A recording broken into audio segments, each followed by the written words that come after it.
Welcome to Clear Eyes, Full Hearts, a podcast presentation of Black Barrel Media and Ritual Productions. This is an episode-by-episode look at the award-winning TV show Friday Night Lights, created by Peter Berg. I'm Stacey Oristano. I played Mindy Colette Riggins. And I'm Derek Phillips, and I played Billy Riggins. Our assumption is that you, our listeners, have already watched the show. But if you haven't already, go watch Friday Night Lights, which is currently streaming on Netflix and Peacock TV, because there will be spoilers in our podcast. If you want to support our show, subscribe for free to our YouTube channel, where you can access exclusive content. We have a YouTube handle that makes it easy to find us. That's youtube.com/@ClearEyesFullHearts. Also, we are continuing to release new episodes of the podcast every other week. That's right. So join us as we recap all your favorite episodes, chat with amazing guests, and answer your questions. Email us what you want to know at cleareyesfullheartspod@gmail.com. Today, we are talking about Season 5, Episode 8, Fracture. It was written by Monica Beletsky and directed by Allison Liddy Brown. The synopsis from NBC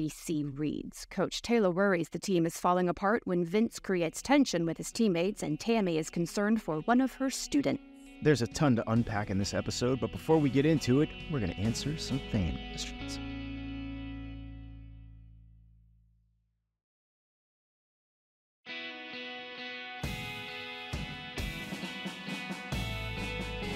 Our first question comes from Angel Renee, who asks, since you guys have now watched back almost every episode, is there any scene you'd want to go back and reshoot? P.S. One of my favorite Billy scenes is when he lets it slip that he pooped in Coach's mailbox. I love that scene too. Thank you very much for that. Yeah, there's a scene early on in the first season. I think I'm going to give you the episode number. Episode 8 of Season 1. Where Billy is having dinner at Coach's house. I think we've talked about this on the show where you're making that transition from theater to film or theater to television, and there's a reaction that I have in that scene where I'm showing the audience as opposed to just feeling something. And there's a moment where we're having dinner at Coach's house, and Tim and Billy are kind of in a little bit of an argument, but Billy's trying to keep a good face in front of Coach, doesn't want Coach to know that things are kind of unraveling in the Riggins household. I just really wish that when we were shooting that scene, I had felt what I was feeling as opposed to trying to show what I was feeling. Because when I watch that scene now, it's like nails on a chalkboard. I really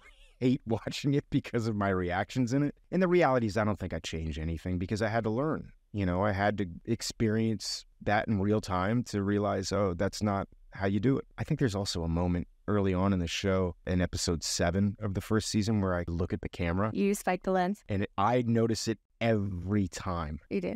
Yeah. I would go back and reshoot all of them. It's why I don't watch myself. Yeah. There's a lot of stuff I want to go back and fix. Even the stuff in this episode I want to go back and fix. So yeah, it's specifically why I don't watch myself. Because it's done. I can't fix it. I don't enjoy it. I know a lot of people that think, oh yeah, if you're an actor, you'd love watching yourself. I can't stand it. Nope. When the show actually aired for the first time, I have a good friend, and we've probably talked about him numerous times on the podcast, but my buddy Chris Moreno was like, dude, we got to celebrate. We got to have a big party. And it's the first time I was really on a television show. I'd done some soap opera work and stuff like that, but this was, my first big thing. And so I think it was maybe the second episode had aired, and we got a bunch of people together over at Chris's house to watch it. And I was as uncomfortable as I've ever been in my whole entire life, I think. And after that experience, I will never, I may watch a show with close friend, but I will never have like a group setting again. It was awful. And I thought it was something that would be celebratory and fun, and I just did not enjoy it. I'll go to the premiere, but I'll leave before the movie screens. Yeah, none of us watch the movie. We go eat popcorn and wait. Yeah. It's tough. It's tough to watch yourself. We're the worst. Actors are the worst. I think everyone is, though, because think about it this way, guys. The first time you heard your voice, you go, oh, that's what I sound like, or that's what I look like. And if you spend too much time focused on that stuff, it can eat you alive. I've also talked about a buddy of mine, Paul Adelstein, who really helped me out early on when we were getting started. Paul Adelstein, you guys might know him from Prison Break and Private Practice. He's been in a ton of movies, ton of TV shows. But one of the things I said to Paul early on, he was a good friend of mine when we started Friday Night Lights. I said, it's really hard for me. I watch myself and I said, do you have a good side or a bad side? And he's like, don't worry about that stuff, man. He's like, that'll eat you alive. You just got to focus on the work. And that's what I try to do going forward. I try to be objective about how the scene played as an actor when I watch it. And did I do my job as an actor and not focus too heavily on the way I look? And, everybody's got their insecurities. Anywho, next question. So to answer the question, Derek has one. I have all of them. Our next question comes from Dot in Scotland, who writes, In the scene where Landry goes to the cafe diner, what actually is the difference? I guess that's an American thing, true. Where Jess works, I spotted deep-fried Milky Way on the menu on the wall behind her. Is this a real thing, and have you ever tried it? I'm going to tell you about a little place called Texas, where we have the Texas State Fair, and there is a stand at the State Fair that is literally, you bring them anything, and they will fry it. So I think it's where we got like deep-fried Oreos, deep-fried Twinkies, deep-fried butter. I kid you not. Yeah, that's right. Deep-fried butter. Oh, deep-fried Milky Way is a thing. You're from Scotland. This is why 90% of Americans are like 300 pounds overweight. And it's like, yeah, it's, you can fry any deep-fried Twinkies are amazing. Stace, what is the difference between a cafe and a diner? I mean, I feel like in the United States, when we use the term cafe, it's more upscale. Cafe to me, it just means like just go in and grab a sandwich and a drink really fast. But like a diner, you sit down for a minute and you have like more options. I don't know. Yeah. But I wouldn't even call Jess's, that's like a barbecue stand. It's not, It's neither a diner nor a cafe. Yeah. I don't know. I don't know either, but I'm thinking just like from an American perspective. When I think of cafe, I think of like going somewhere and grabbing a croissant. Or cafe is like you grab a tray and you like go through a line and you get your stuff and you sit at a table like at college. That's more like a cafeteria though. Oh, I guess so. Well, I hope that answered your question. It didn't necessarily for us. All right, our final question comes from Marine M, who has a bone to pick with Stacey and I. I'm kidding. She just watched episode 11 from season 3, and she says, this is the first time I have ever commented on the internet to anything, but how could you not mention the scene between Tim and Lila after the rainy, wet, cold football game on the sofa at the Riggins house? This is one of the most watched scenes in all of FNL. Where are you getting these numbers from, Marine? I know, where are your numbers? I want to see your numbers. The most watched scene. You and Netflix need to be more transparent with your viewing numbers. Maybe she works for Netflix. Very disappointed that you didn't even mention it. Marine, I was going to get in an argument with you, but you're right. We did barely touch that scene. There's always so much to unpack in every episode, and sometimes things get overlooked. But I did mention that I really loved both Taylor and Micah in that scene. Tim and Lila have almost swapped personalities in season 3, episode 11. By the time we get there, I mean, he's happy to stay home and not go to the party with the rest of the team after their big victory. But Lila's kind of floating through life at this point. She's, moved out. She's no longer living with Buddy after Buddy lost her scholarship money. And she's drinking beer and playing Mario Kart with Billy and Mindy. And Tim is kind of acknowledging that she's not happy. When he does that, in my opinion, shows how selfless he is. He knows deep down that at some point she's going to have to reconcile with her father and go home. And obviously her going home isn't necessarily what Tim as the boyfriend would want. At the end of the day, it seems to me that Tim just wants Lila to be happy.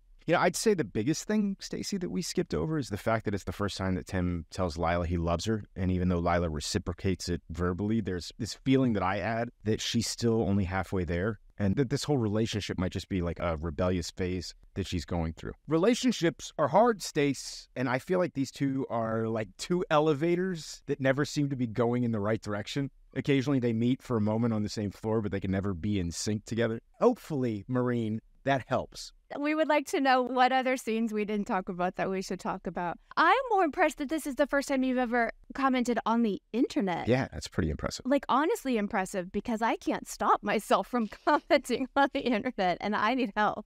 What's the last thing you commented on, Stace? A Facebook fight. I can't stop myself. That's why I left Facebook. I couldn't do it. I was arguing with everybody. I can't. I found myself getting into an argument with a dude that sat behind me in Spanish class 25 years ago that I didn't even like. And I'm like, what the hell am I doing? So I got off Facebook because it was not productive.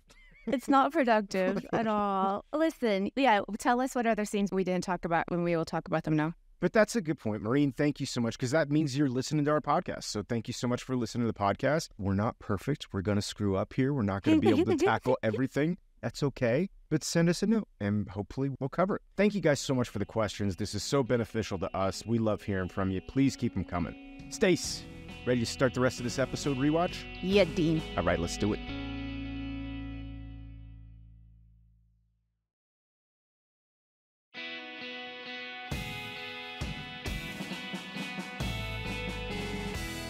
We start this episode with Vince and the rest of the Howard family watching Vince give a TV interview after the big East Dillon football game, and Vince kind of neglects to mention any of his teammates in the interview. I mean, Jess is pretty quick to point out that that's not cool, but the rest of the Howard family, specifically Ornette, seem very unfazed by this little slip-up on Vince's part. But as we've come to learn on Friday Night Lights, this is going to be a point of contention moving forward. He's got a little bit of his dad in him, maybe more than he ever realized before, I think. Yeah, there was a little bit of smash, I thought, in that TV interview. Oh, I hadn't even thought about that. Yeah, that bravado that he had. Yeah. Yeah, Vince has never really had that. No. But you got to be careful, Vince, because you're going to ostracize the rest of your teammates, especially after a big win. He made it seem like he was the only dude on the field. And as we know, as I said before, there's going to be repercussions for that. Yes, later. Just because I have now watched almost all of this show, I have learned our camera angles and our tricks and how we follow somebody. And that camera angle, that like long walk following Julie to the door, I knew someone important was at the door for Julie. Otherwise, it would have stayed on the family and like that would be in the background. So I was like, oh, God, it's Matt. Oh, I was thinking Buddy Garrity in a bathrobe. Oh, yeah, that too. Who of importance? Yes. Because I could tell the buildup was that. And then it was this stupid TA. Stupid TA. And what's his stupid name? Derek? Yeah. Stupid Derek? Derek. Yes. Stupid Derek face. And we found out he's been calling her too. Like, dude. Yeah. I hate this guy. I really can't stand him. Great actor, but ugh. He is a good actor, though. Because, I mean, he does make the guy as likable as you could possibly be, even though I can't stand the guy. I don't hate him. Yeah. I'm like, oh, wait, do you have some good, like, you actually, maybe you really do love her. Not that it makes it okay, but whatever. But also, yeah, I like seeing Coach get mad and run after him in the car and taillights. You know, Stacey, I'm a man who doesn't believe in violence. You know this about me. I always say that about you. I'm kidding. I'm totally kidding. I totally believe in violence. I love this moment when Coach busts this guy's taillights out. I was hoping he would clock him in the face, but then there would be repercussions legally for Coach. I don't want that. I have never felt better about some taillights getting smashed, maybe in my life. And with something from a baby toy. I love it. What was he making for Gracie Bell? Some plaything for Gracie Bell. So like that last piece that didn't fit, that broke a tail. I don't know. There was something sort of beautiful about it. It looked like a tricycle or something, like a tricycle bars. So it was like pink and light. And then it was perfect. It was perfect. Great. I love it. I need an entire full story synopsis of this war dance. I'm going to be honest. I've heard you talk about it. I remember you telling me when it was in the script. I've never watched this episode. That's the first time I've seen you do it. I loved it, by the way. Thank you. I was crapping my pants. All it says in the script is Billy does a haka. That's it. They didn't give me any direction. They didn't tell me anything else. And I'm like, what do you mean Billy does a haka? They're like, yeah, you just go do a haka. Like, what do you mean just go do a haka? I didn't have any choreography. I didn't have anybody like tell me how to do this thing. And they were like, yeah, Billy just probably watched it on YouTube or something. Just go watch some YouTube stuff and then do a haka. So I had to come in and choreograph this thing for all the actors. So I had to make this thing up. I found an Australian rules. Is that what they call it? Australian rugby? Australian football. Australian football or rugby, but there's a team called the New Zealand All Blacks. They do this haka that's really, really cool. So I went and watched a bunch of different hakas that team does. I didn't want to offend anybody because it's also like a traditional dance that's done by these guys to intimidate their opponents. I don't know enough about it, but I watched all these videos on it. I came up with some choreography. I don't know at all what I'm saying, but I don't think Billy would either. But all the guys, so you gave them the words and stuff? Yeah. I still remember it to this day. I said, akamate. I love it. Akamate, kamate. But once again, I don't know what I'm saying. None of us knew what we were saying. I thought of it as like, Billy is as ignorant as I am about this. He's going to go watch this, think it's cool, and I think it's beyond cool. I've always thought the haka was very cool, super intimidating and awesome, and University of Hawaii used to do it, college football a few years back. It's really, really cool. This was no way, shape, or form trying to insult anybody. It was literally out of complete and total respect. It was pouring down rain that day. The field was completely and totally covered in mud, and we did it, and it was the first time Kyle Chandler saw it, and he walked over to me after it was over, and he goes, dude, that was badass. And I said, oh, thanks, man. And he goes, I read it in the script. And I was like, what the hell is Derek going to do? And he's like, good on you for going all out. He's like, this is the kind of thing, if you don't go all out, you're going to look like an idiot. Yeah. I probably look like an idiot regardless, but I loved it. You kind of got to go full blast with it or you're going to look like a moron. So I rehearsed it at home. I think at this point in time, Kitch was out of town, so I was living in Kitch's apartment in Austin and screaming a haka at the top of my lungs. I'm sure the neighbors were thrilled. But the reason that this whole entire haka was even introduced is because they needed a reason for Bud Light to get injured. Yeah, because guys, Jeff Rossick had hurt himself. He'd torn his Achilles tendon, and it was something that they had to incorporate into the script now. So what better way to incorporate it into the script than to just blame it on Billy? Yeah, blame it on Billy. Like, they didn't even need to go through the writer's room. They all said that in unison. Nah, I'm sure. It's like on the whiteboard, always in the writer's room, blame it on Billy. Blame Billy, yes. Billy gets blamed for this haka, but it was also a good way for our writers to kind of navigate this situation with Jeff's torn Achilles. And that was also a huge lesson for me as an actor. I think we had this idea that they can't replace me. They can't write around me. Yes, they can. And they can do it very, very quickly. They had a whole storyline for Jeff's character. And then because of his torn ligaments, it was like, all right, got to adjust. They wrote in a whole entire scene where they go to the doctor's office. That scene was actually cut because I have a good buddy of mine, Mike Schrader, that played the doctor in that scene. He did? Yeah. Yeah, Mike's stuff got cut, unfortunately, so we just pick up with the Garrity's outside of the hospital. But yeah, it's definitely a lesson learned in some respects at how quickly writers can change storyline and scripts. They have to be like that malleable. Yeah. Stuff happens. I was doing NCIS Hawaii about, almost a year ago to the day, and I shot my first day of work. Next day, I was like, man, I am not feeling well. Went and got tested on that Monday, and I got COVID. And I couldn't work for the next 2 weeks. And they had to cut all my stuff in that episode. And I was like, how are they going to cut it? They didn't skip a beat. They wound up giving all of my dialogue. They basically just made a little monologue. Another girl on the show just says, like, Yeah, just for the information. Yeah, all the information that was in that scene. It's like how expendable we actually are. Yeah. Like how fragile our jobs are. Yes.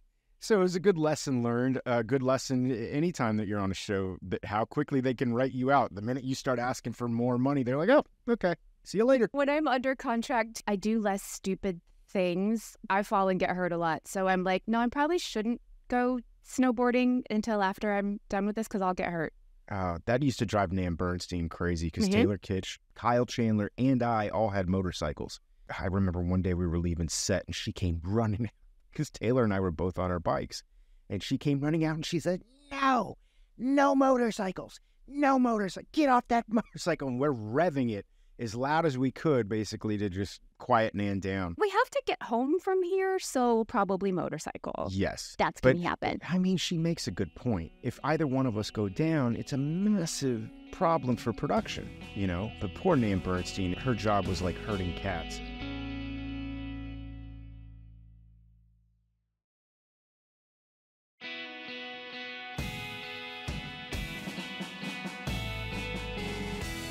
Bry Leland and Jeff Rossick coming out of the hospital and just sitting on that bench. Mm-hmm. There's like a very front camera view and then a side view of them. I'm like, God, they look like father and son. Like, it's ridiculous how much they look like father and son. It is ridiculous. And it's also ridiculous how much those two bonded. Like, they were kind of inseparable. Like, still get along to this day. Brad Leland has all girls in real life. Yep. And I think in some respects, this was kind of the son he never had. So he got to experience that on this show.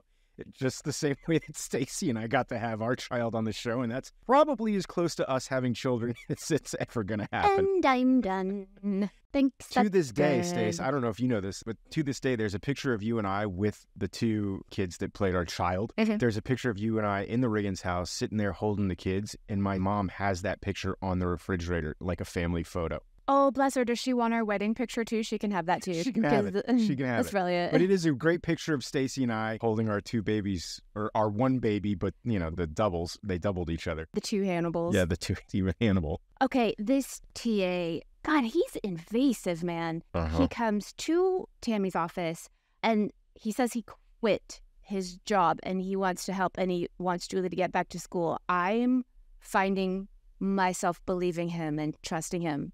I don't know if I should. Yeah, I go back and forth with it. Trust is a strong word. I think we've discussed it ad nauseum. I think the guy's a douche. But do I think he's trying to do the right thing here? Yeah, I do. I actually kind of do. But I don't want him involved. It's like, just go away, dude. I wonder if maybe he actually got fired, though. I don't know. Could be I'm writing my own backstory. Possibly. It was a whole thing. Yeah, I mean, it is a whole thing. I think he's doing good things. Guys, that's Jessica Hale and Amanda Brown playing my friends. They were very, very, very fun. I had completely forgotten about this episode. We shot a lot of stuff that got cut, and it was just the four of us. It was so fun. This is a fun episode for you guys. We'll talk about another scene later. Okay, this Oklahoma Tech campus, I've never seen anything like that in my life. I've never seen a campus like that in my life. And I love that there are no classrooms and no students go to class at this college. I mean, that's kind of how college is now. I'm not saying that they don't go to class, but the colleges have gotten ridiculous. Like, I went to school at Baylor University. I went back to visit Baylor after I had graduated. And they had built this student life center. It's like a gymnasium, basically. But you can't even call it a gym. It's got an indoor pool, a rock climbing wall, a water slide, a lazy river, racquetball courts. I swear to God, I'm not making this up. Aerobic studios, 3 floors of like free weights, cardio machines, an indoor track, basketball courts, a sand volleyball court, pickleball courts. It's insane, Stacey. Insane. Colleges are basically Club Med nowadays. I mean, that's probably why they cost so damn much. But when I went to Baylor, and I'm not kidding, the gym, there was literally like a basketball court that was run down, falling apart. And then behind a curtain in the gym, there was like some universal weights, a squat rack, a rusty bench, and that was it. That was our gym. And that was for the whole entire university. It's night and day what these kids get on campus. And look, college was still awesome when I was there, but I mean, the facilities have gotten out of control. And so when you're looking at colleges, you're like, well, this school has this and this school has this, you know? I've never seen anything like it. Yeah, it's crazy. Good on them. And no one goes to class. And everyone is very hot. Yes, everyone was very hot. This is a very sweet scene that happens with us and Becky in a very strange place. This sweet scene of her being very open and honest in the back of a strip club. And I had forgotten. I say the line, life is going to throw a bunch of crap at you, but all you can do is put it in the past and leave it there. And I'm going to be honest, those are words that I kind of needed to hear at this moment in time in my life. And it was very weird getting advice from younger Stacey to Stacey now. I had a very meta moment of weirdness. I videotaped it, actually. You videotaped yourself watching yourself talk to yourself? Yeah, it was very weird. That's super meta. Super meta. It really was a sweet scene, though. And you're right. You usually don't expect Mindy to have this wonderful sage advice, but pretty solid advice there, Men's. Well done. Quick question for you. Is that the actual dressing room at the landing strip? Yeah. Like in that back? Okay. Yeah. I shot scenes in the landing strip, but I never went into the actual dressing room. There's a tanning bed in there. Is there really? Yeah. Did you ever use it? No, it wasn't ever on, but I really wanted to. All right. Good to know. Okay, still, just because I know, again, I have learned our show, now that I'm in season 5, I'm assuming that guy that plays the head coach at Oklahoma Tech is a famous head coach of something. He was actually not a famous head coach. The first time you've ever been wrong on this podcast, Stacey. I quit. No, he's not a famous coach. He's actually an actor. His name is Jay Taylor. But for those of you wondering what stadium was used for Oklahoma Tech, that's actually Darrell K. Royal Stadium, home of the University of Texas Longhorns, which is also where we shot the state championship game for season 3. But they did doctor it up to make it look like Oklahoma Tech. I'm surprised that the University of Texas let them paint their field. Put Oklahoma in the end zone, right? Oklahoma anything. They painted their field. I thought about that. I had to watch it again closely because it does look like it's painted. It doesn't look like it's CGI'd on there. It's not CGI, that's paint. Yeah. And then they would paint it back, but whew. Now, here's the question. Do you think that they painted the field, or do you think that they had AstroTurf that they had painted and brought in and rolled out? Oh, that might be easier. That's actually easier, I think. Still, I mean, I'm surprised that anything that had the name Oklahoma was allowed to be put out in that stadium. We got that big DirecTV half a season money. Yeah, that's right. But I'm surprised that University of Texas would let anything that says Oklahoma be unveiled in their stadium. Pretty crazy. Little as I'm wearing my UT hat while we record this right now. Even though Oklahoma Tech isn't even a real university. That's the thing. If it was actually if it was Oklahoma, not a chance. If it was the Sooners, no way. Sooners, forget it. Or even Oklahoma State, not a chance, I don't think. Tammy loves a project, and in the same way, if I see something and I clam onto it, and I'm like, this is mine until I fix it now, and now she has Epic. I faltered a little bit with Epic at the beginning, and I was like, is it just that she has attitude? But I kind of love her. Yeah. I find her nuanced and fun, and I love her as a project for Tammy. I don't know where Epic's going, and I don't remember much about this story. I honestly don't. I don't know anything. She is a project. She seems like a lot of work. I like a good project too, but man, I don't know. But yeah, Tammy loves a girl project, and I like that. Yes. I would like to say I don't even know how to word this. I don't love that it took a man telling Julie who she is for her to make the right decision. She even went to her parents and said, I talked to Derek and he's right. I'm going back to school. And I was like, no, girl, you knew that anyway. You knew that without a man telling you that. It stuck in my craw. I hear you. Do you think maybe her knowing that he wouldn't be there, maybe it made it easier for her to go back to school because he wouldn't be there? Yeah. I don't know. He could not texted. He could have called, left that on the phone. Hey, I quit. Right. Go back to school. They love a big grand gesture of meeting parents and broken taillights. Yeah. Hey, go back to school. Your parents paid a lot of money. I'm not there. I don't know. I hear you. Julie's better than that. I didn't see it as that when I watched it. No, I get that. It's such a me being like, yeah, girls thing. No, but after you said that, that's kind of what it appears. It's like everyone in her life is telling her she needs to go back to school, but then Derek says it. Derek says it, so he's right. Stupid Derek with his stupid face and his stupid name. I hate Derek. I hate all Dereks. I hate Derek. I just want to keep saying that. Oh. Yes. Hey, here's the thing that happened. Vince threw his mom under the bus and said that she started doing drugs again. What? Dude, that scene, I totally don't remember that scene either. I'm watching that scene and I'm just like, dude, what are you doing? You can't do that. Really bad karma. Really bad karma. And then Coach catches him lying about it. Literally like 2 scenes later. No, Vince. Okay, I don't understand. Now that we said that I like Epic, but now I'm even more intrigued. I don't get what is up when we see how nice, but like how lovely her foster home is and that the 2 younger brothers look up to her and love her and they have a ton of food. And I'm like, why is she lying about that? I have no idea where this goes. As I said before, I can't remember where this storyline goes either. The other thing is that I'm trying to figure out on like a psychological level why she would do something like that. I don't know. Why would she lie to Tammy? I don't know if we find out. Maybe she thinks it's the only way Tammy will pay her any attention. I don't know. Yeah, maybe it's like a cry for help in a weird way.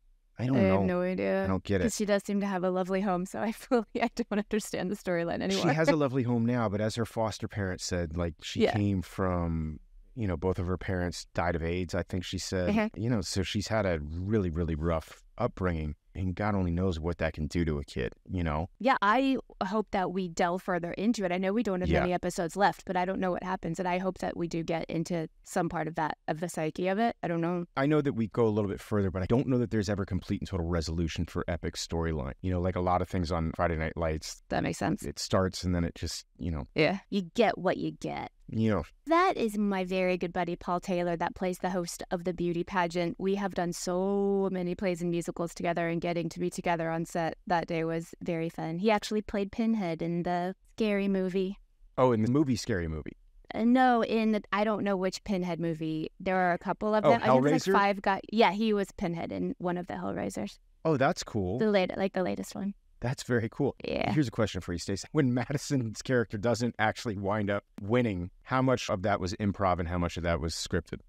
All of it was improv. And oh, really? David Hudgens was there that day on set, and he had brought his 2 sisters. Oh, no. His 2 sisters, I didn't know, sat in front of me. But David came over, and he was like, hey, you guys just turn around and stare at them like while they're yelling. And so we did another take of it, and they turned around. And I said, what are you staring at, bitch? And David started laughing his face off, and I was like, what? And he goes, that's my sister. And I died. I was like, oh my God, I just called your sister a bitch. And she was like, this is the best day ever. I was like, I didn't know. I'm so sorry. Oh God, we shot so much stuff that didn't even get cut. No, we had a lot of fun. All improv. I don't even know what we said. That's awesome. I literally talked to David and Megan, his wife, like a week ago because they FaceTime me out of the blue, and they have a niece that's like a huge Friday Night Lights fan, and it was her and all of her like girlfriends that are freshmen in college at University of Texas, and they were freaking out on the phone because it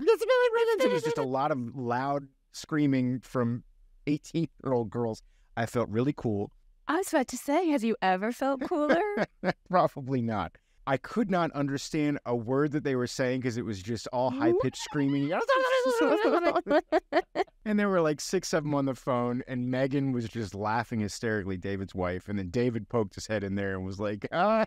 But always great to hear from those two. Now he's the cool uncle. Yeah. David asked me recently, he's like, how far along are you guys in the podcast? And I said, we're on season 5. We just started season 5. And he's like, oh, that's awesome, man. I said, I feel like Stacey and I might be running out of things to say. And he said, yeah. How do you think we felt as writers? After you write people for... I love doing the podcast. No, but like we know these people so well. If we keep saying the same thing about like Coach is a good guy and Tammy's a really good lady, it's like we know. I can't talk about, we used 3 cameras every time we shot. There was a lot of improv on the show. Everything was handheld. There's only so many times you can say that before the audience, I'm sure a lot of you are listening to this while you're driving. You just want to pull the car off the road and slam into a bridge embankment. Derek, you should tell him about playing Hamlet again. Ooh, I'm happy to. I'm getting a message from our producer to keep moving. Stop talking about Hamlet. I don't see where from here Coach Taylor gets his team back together right now. I love the title of this episode. A lot of things are fractured, have been fractured. I don't see how this gets back together. They're not a team. Yeah, and this is one of those scenes, too, that when we were shooting it on the day, I don't think that there had been discussion beforehand with a lot of the background actors. The background actors don't have scripts. They don't know what's going on scene by scene. So I don't think they had a clue what was going on in this scene. And Luke and Vince kind of get in each other's face at one point in time. Mm-hmm. And it was supposed to just be a verbal altercation that happened. And the 2 actors, Mike B and Matt Lauria, started getting adamant with each other and like kind of pushed each other. It wasn't like a real thing. It was like actors just being actors. You know what I mean? The scene got heated. No, and they're so comfortable with each other, they would know what the boundaries are. The scene got heated, and the background actors, being background actors and doing their part, went to break it up. And when they went to break it up, though, elbows were kind of flying. I got an elbow in the face. Shut up. People were screaming and yelling. And when Kyle Chandler goes, shut up. That wasn't Coach. That was Kyle. Because he immediately goes, what the hell is going on? Huh? What is going on? Because it was supposed to be like Crowley's arguing with Billy. Billy's arguing with Crowley. Vince and Luke are kind of having words with each other. Yeah. It was never meant to be physical or to get to a physical place. And it got to this physical place, which I think actually plays better. It plays so good. Yeah. Because then the doors open and like the school can see that they're all fighting each other. It was so good. But Kyle's such a chill guy. When he yelled shut up like that, it was like... We talk about having like kinesthetic responses. And I mean, this is one of the things I love about Friday Night Lights is something like that happens and they keep it. They keep it in the show. You know what I mean? Rather than cut around it and go, hey guys, let's maybe... I think we did, make sure that the next take that we didn't... Like a little safer, but the camera guys know too that like in that moment, they're going to grab the good stuff that's happening, even though they're 100%, shocked. It got physical and the background actors just reacted to the physicality of it. Some guys picked sides, some guys were on Luke's side and some guys were yelling at each other. And so it became this thing where, as you said before, the episode is titled Fracture. And I mean, it is fractured in this Everything. moment. But yeah, that scene got really heated. I got knocked in the face and I feel like my watch got knocked off or something. Jesus. I literally was like, dude, guys, chill F out. You know what I mean? Just got elbowed here. And it wasn't supposed to be a physical scene. And they like walk out into this pep rally and there's like not a lot of pep in Coach's step. No. Also, you were straight up fighting an old man. Yeah. I personally hate that stuff. You know what I mean? Like, I hate it because this Derek, I love Crowley and I don't want to be up in Coach Crowley's face. But Billy, it like kind of works. It so works because he was already mad at you last episode. Yeah. What you're also kind of getting is the old versus the new. And I think that this is something that plays out in college and in the pros. There's a way of doing things. There's a way of handling yourself. There's a decorum. There's a respect for the game that I think the older generation has, that the younger generation is a little bit more showboat, a little bit more taunting. I want to spike. I want to football in the end zone, and I want to do a dance afterwards when I score a touchdown. The older generation is like, give the ball back to the referee and act like you've been there before. And that's who Crowley is. And Billy is more like I want to spike, I want to taunt, I want to do a haka at the start of the game, I want to intimidate, I want to scream, I want to stand over a guy if I stick him and do finger guns. That's who Billy is. And Coach Crowley's the opposite of that. So you've got these two kind of worlds colliding here. So I love it as an actor. It works. Because the coach team is fractured. Yeah. The team is fractured. The coaches are fractured. Buddy Jr. is fractured. Not to mention the relationship between Coach and Ornette when we've got this scene right beforehand where Ornette basically threatens him because Coach has been getting some phone calls from some colleges, specifically one college who thinks that he could be a head coach for them. And Ornette knows about this. And now Ornette's going to use that as pressure on Coach. So yeah, Fracture is definitely a great title for this episode. Okay. Stacey being Stacey again.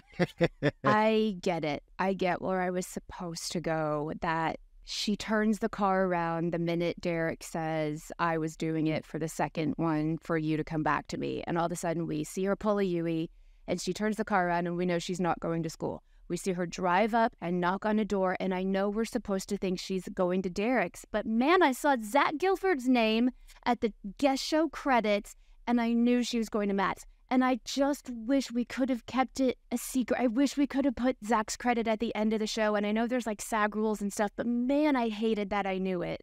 I don't even know what the SAG rules are regarding that. I mean, I know as a guest star, you could put it in your yeah, it's in the contract, but you can actually ask, the show can ask to have it put in the back. Like, Gotcha. Kevin Spacey isn't in the credits for 7. Like, you don't know that it's him till the end. It's actually very cool. But, like, I wish they had put it at the end. I'm pissed that you got spoiled by that. Yeah, I didn't know he came back. Yeah, I mean, that sucks. It's such a cool moment, and I just think our writers did such a good job just throughout the show of bringing these former characters back. It always feels so natural. I wish that you hadn't gotten spoiled, Stace. His name even came up after Julie's walk to the door, and I was like, oh, it's somebody important. I wonder if it's Matt. And then, like, a minute and a half later, his name popped up on screen, and I went, oh, that's weird. Yeah. That I had that thought, and there's his name, so that's like I was already in that space.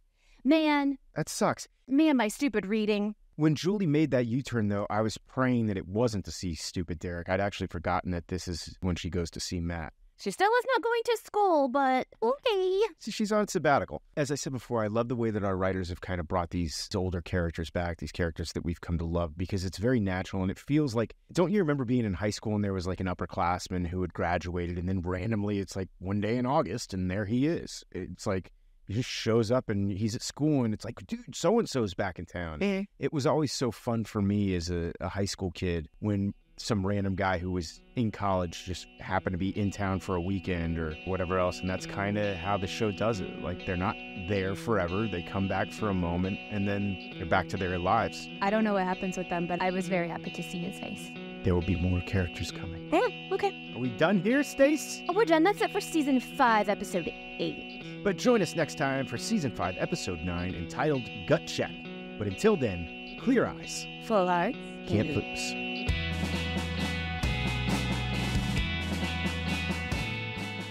Clear Eyes Full Hearts is a podcast presentation of Black Barrel Media and Ritual Productions.